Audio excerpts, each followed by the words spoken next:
Je pense qu'on peut avoir la même émotion quand on voit une pièce d'haute couture de Mugler que lorsqu'on voit une sculpture d'un grand peintre ou d'un grand sculpteur.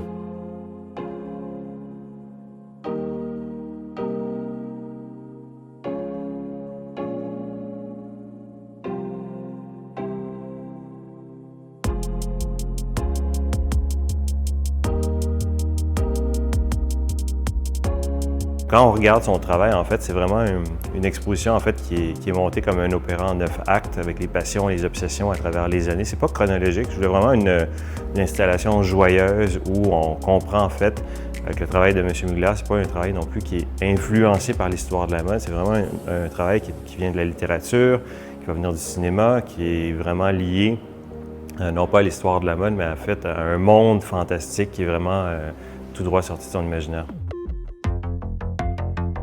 Ça a toujours été cette idée d'utiliser le vêtement en fait pour offrir une prestance, pour pouvoir créer un personnage, de devenir une actrice hollywoodienne, de devenir un papillon, de devenir un robot.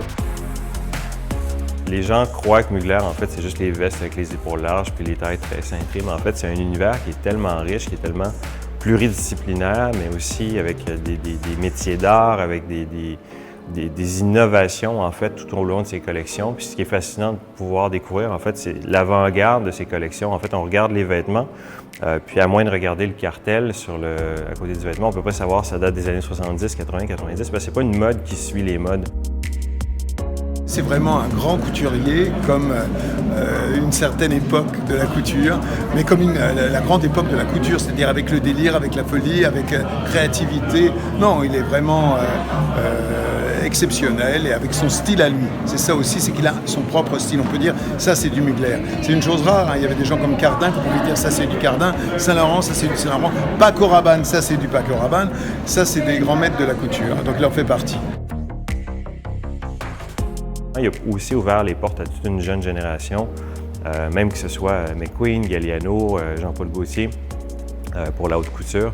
Donc c'est fascinant de voir en fait l'impact qu'il y a eu sur sa génération, mais aussi sur la nouvelle génération, parce que même les jeunes stars, que ce soit Cardi B, Lady Gaga, Beyoncé, veulent toutes porter ces tenues parce que c'est vraiment des créations uniques. Donc je pense que pour une jeune génération, c'est important aussi de comprendre que c'est une mode qui était avant l'existence des grands groupes, avant l'existence du contrôle publicitaire aussi dans les magazines. Donc, c'est vraiment une autre façon de créer. Puis pour moi, c'est important que les jeunes comprennent que l'individualisme, la création, la folie excessive dans la création, en fait, c'est ce qui crée ta propre identité.